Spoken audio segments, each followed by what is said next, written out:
मित्रों, पितृपक्ष की पौराणिक कथा के अनुसार जोगे तथा भोगे दो भाई थे।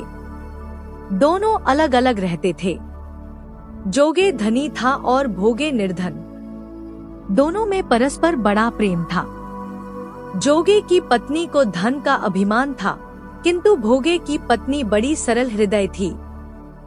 पितृपक्ष आने पर जोगे की पत्नी ने उससे पितरों का श्राद्ध करने के लिए कहा तो जोगे इसे व्यर्थ का कार्य समझकर टालने की चेष्टा करने लगा, किंतु उसकी पत्नी समझती थी कि यदि ऐसा नहीं करेंगे तो लोग बातें बनाएंगे।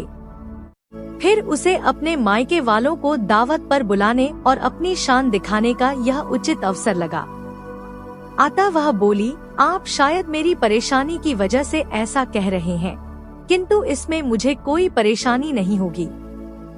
मैं भोगे की पत्नी को बुला लूंगी, दोनों मिलकर सारा काम कर लेंगी। फिर उसने जोगे को अपने पीहर न्योता देने के लिए भेज दिया।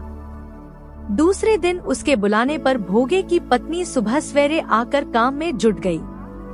उसने रसोई तैयार की, अनेक पकवान बनाए, फिर सभी काम निपटाकर अपने घर आ गई। आखिर उसे भी तो पितरों का श्राद्ध तर्पण करना था।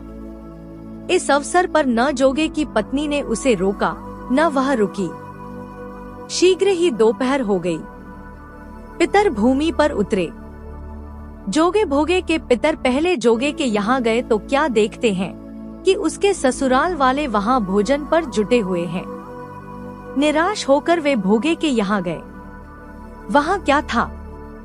मात्र पितरों के नाम पर अग्यारी दे दी गई थी।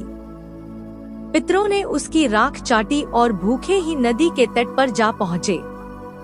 थोड़ी देर में सारे पितर इकट्ठे हो गए और अपने अपने यहाँ के श्राद्धों की बढ़ाई करने लगे।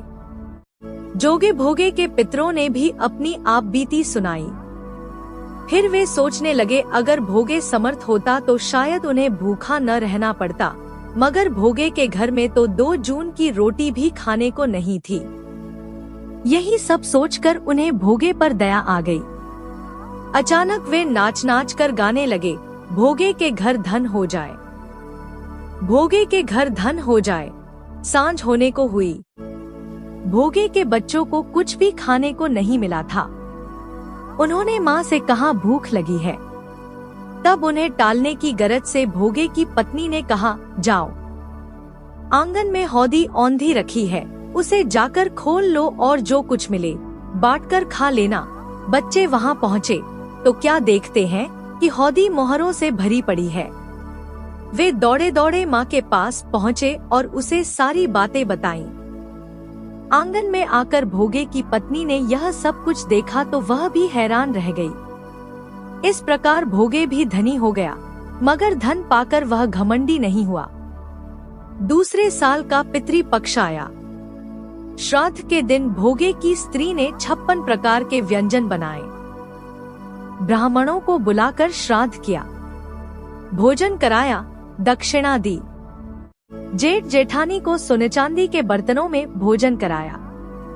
इससे पितर बड़े प्रसन्न तथा तृप्त हुए। मित्रों, यदि जानकारी अच्छी लगी हो तो लाइक करें, कमेंट करें और चैनल को सब्सक्राइब करना ना भूलें।